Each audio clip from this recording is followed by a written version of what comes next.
left of the living room, there was a French glass door leading into an office. Out of the office was an open area, a study, I believe. The walls in that area were lined with bookshelves stacked with unmeasurable amount of books. There was no photos around. There were a lot of Van Gogh paintings, a couple of which I recognized: the Café Terrace at night, the Starry Night, and the Yellow House. A couple of sculptures I recognized as well: the Thinker, the Prayer at Valley Forge, and Moses. There was one that caught my eye, a 5-foot-tall bronze sculpture of St. Christopher. You like that one? Gabriel, noticing my interest in it. Yes, I do. I have something similar to this, but in a different scale. Then my eyes were suddenly fixed on a fragile figure standing next to a column. Excuse my appearance. I wasn't expecting any visitors. It is her, the sweet old lady who approached me at the beach. Grandma, I would like to introduce you to Maya. Gabriel carefully approaches her and takes her hand to hold his arm while pulling her close to him, making sure she was completely safe walking down the steps to the sunken living room. Maya, this is my grandmother, Amelia. It's nice to meet you, Amelia. She smiled with a little chuckle. Oh, please, call me Emmy. Amelia makes me feel so old. Okay, it's nice to meet you, Emmy. I know you from somewhere. Emmy squinting her eyes at me, trying hard to remember. I thought for fun I would bring up a memory. Those darn fighter jets. Ah, yes, her eyes looking so bright. How are you, my dear? You look better than I last seen you. I'm doing much better now, thank you. I missed something here. Gabriel looking confused. Have you guys met? Yes, I said, briefly at the beach. Alone? Sounding upset. No, Emmy sounding like she lied. Grandma, how many times have I told you? Not realizing what trouble I caused Emmy, I tried to change the subject. Okay, Gabriel, when do you want me to start? Gabriel discontinues his one-sided argument to answer me. Really? You will? Emmy questioning, she will what? What's going on? Maya will be your caregiver. There was an excitement in Emmy's voice. Oh, that's lovely. Grandma, if you don't mind, Maya and I need to discuss business and I would like to show her around the house.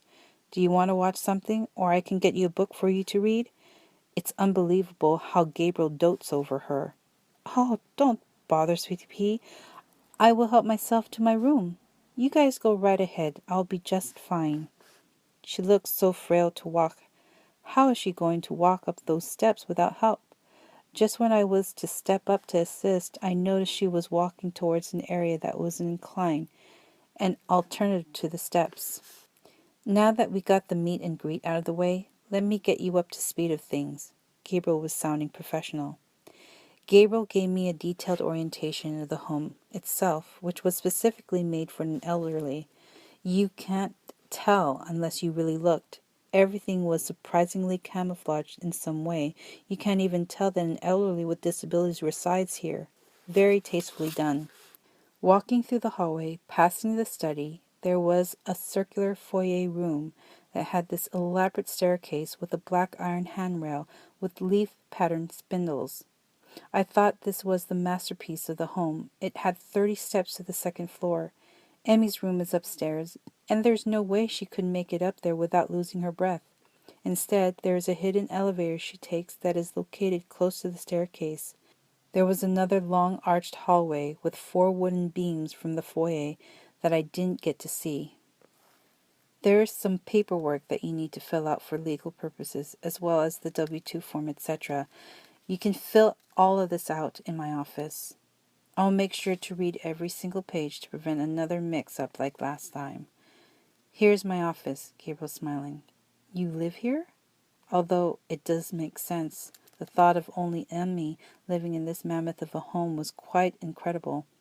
Sounding defensive and with a matter-of-fact attitude. Yes, I do. I refuse to have my grandmother live alone. Wow, he gets pretty sensitive about his grandmother. Is it wrong to think that was sexy? Anyway, you can take all the time you need. If you got any questions, please ask. Looking around briefly and saw a picture of him and Stephen holding up a sea bass. Also, Here's the file that you probably might want to take a look at.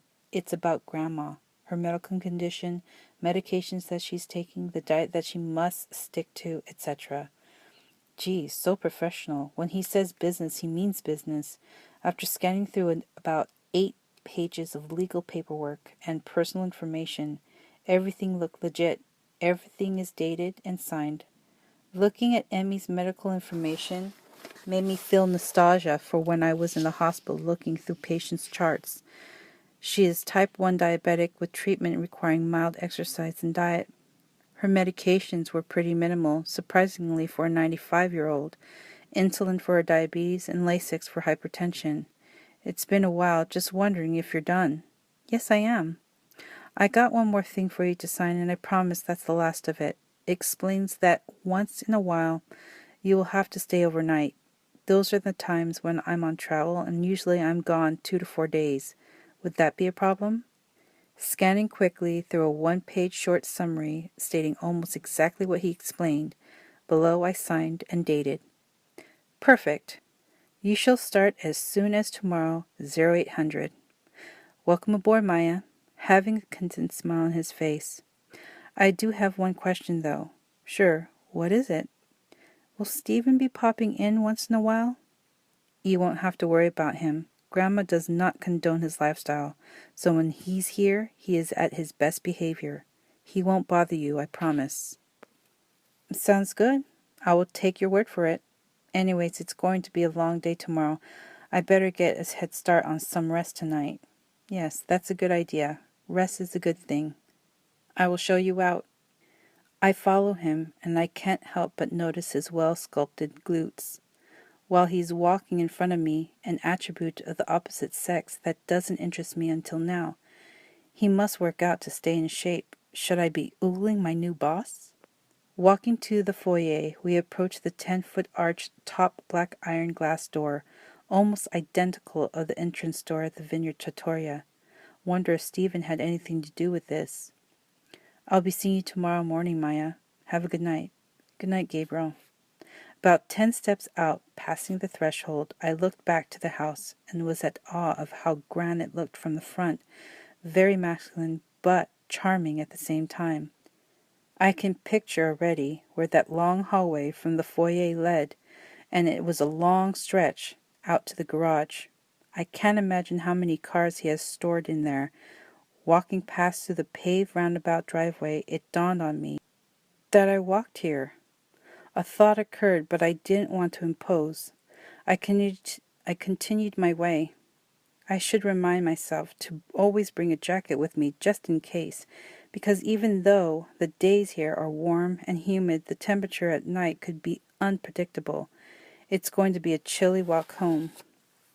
As I got close to the boardwalk, I heard a rushing car from behind, so I moved to the side to make way. It was a white Model S Tesla, and it stopped right beside me. The passenger side window rolled down. Maya, I'm sorry. I don't know what I was thinking. Please, get in. It's cold outside. I got in, and the seat was warm and comforting. He touched my left hand. Your hand is freezing. Give me both your hands. He cupped my hands over his face and blew warm air from his mouth. Oh, I felt that, but not on my hands. Rambling in my head, do not fall for your boss. Do not fall for your boss. There. Does that feel better? I feel like an idiot. Don't feel bad, I'm fine. I was about to come back, but I didn't want to impose. Don't ever feel that way with me, Maya. This may be a quaint neighborhood, but you just never know, especially at night. Every life is valuable. Treat it respectively. I hated the way he patronized me, but at the same time it was endearing, how much he cared. I will take note of that, thank you. Okay, last night I say good night to you, Maya. Good night, Gabriel. See you tomorrow, bright and early. So, are you dating the actor? My sweet, nosy neighbor, Mr. Henderson, screaming from his porch across the street. No, Mr. Henderson. Good night. Boy, was it an eventful day. For the first time in a long time, I'm actually excited about a job. I can't wait to spend time with Emmy tomorrow.